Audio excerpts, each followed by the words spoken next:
రాష్ట్ర కమిటీ పిలుపు మేరకు ఈరోజు ఉత్తరాలు ఉన్నటువంటి పొన్నం ప్రభాకర్ క్యాంప్ ఆఫీస్ దగ్గర ధర్నా కార్యక్రమం చేపట్టడం జరుగుతూ ఉంది.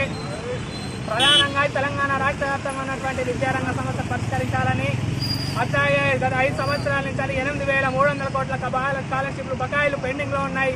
ఇప్పటికీ కూడా విద్యారంగ సమస్యలు పరిష్కరించడంలో రాష్ట్ర ప్రభుత్వం వైఫల్యం చెందింది. ఇప్పటికే 2 సంవత్సరాలు గడిచినా ఇప్పటి వరకు కూడా విద్యాశాఖ నిర్మించలేదు.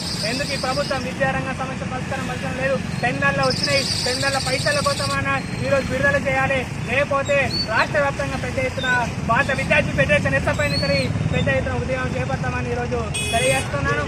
అట్లాగే ఈరోజు ఈ ఉన్నటువంటి సమస్యలను నువ్వు తీసుకోకపోతే రాబోయే రోజులలో ముఖ్యమంత్రి ఇల్లు ముట్టమిస్తామని ఈరోజు భారత విద్యార్థి ఫెడరేషన్ ఎస్ఎఫ్ఐ సిద్దిపేట జిల్లా కమిటీగా తెలియజేస్తున్నాను.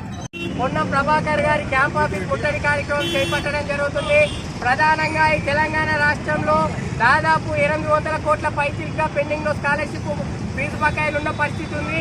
ఇప్పటికే ఉన్నత విద్యాశాఖ మండలి ఇప్పటికే ప్రైవేట్ యాజమాన్యాలన్నీ బంద్ పెట్టిన పరిస్థితి జిల్లాలో ఈ రాష్ట్రంలో ఉన్నాయి. తక్షణమే ఏవైతే పెండింగ్ ఉన్న స్కాలర్షిప్ ఫీజు బకాయిలు ఉన్నాయో వెంటనే విడుదల చేయాలని చెప్పేసి సందర్భంగా డిమాండ్ చేస్తున్నాం. లేని పక్షాన ఈరోజు పొన్నం ప్రభాకర్ గారి క్యాంప్ ఆఫీస్ ముట్టడి కార్యక్రమం చేపట్టాం. రేపు రేవంత్ రెడ్డి గారి ఇల్లు ముట్టడి చేయడానికి కూడా వెళ్తామని చెప్పేసి సందర్భంగా తెలియజేస్తున్నాం. అదేవిధంగా ఇప్పటికే వైన్స్ టెండర్లు వేసిరు, డబ్బులు అనేకంగా సంపాదించారు.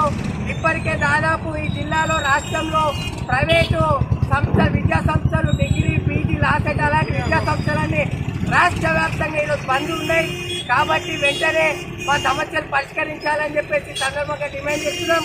అదేవిధంగా ఈ 16 తారీఖు నుంచి మా డిగ్రీ విద్యార్థులందరికీ ఎగ్జామ్లు ఉన్నాయి.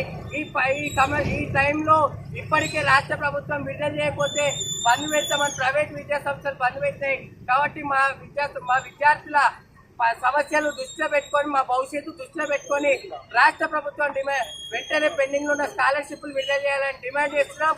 లేని పక్షాన రాష్ట్ర వ్యాప్తంగా ఆందోళన కార్యక్రమం చేయవచ్చామని చెప్పేసి ఈ సందర్భంగా హెచ్చరిస్తున్నాం.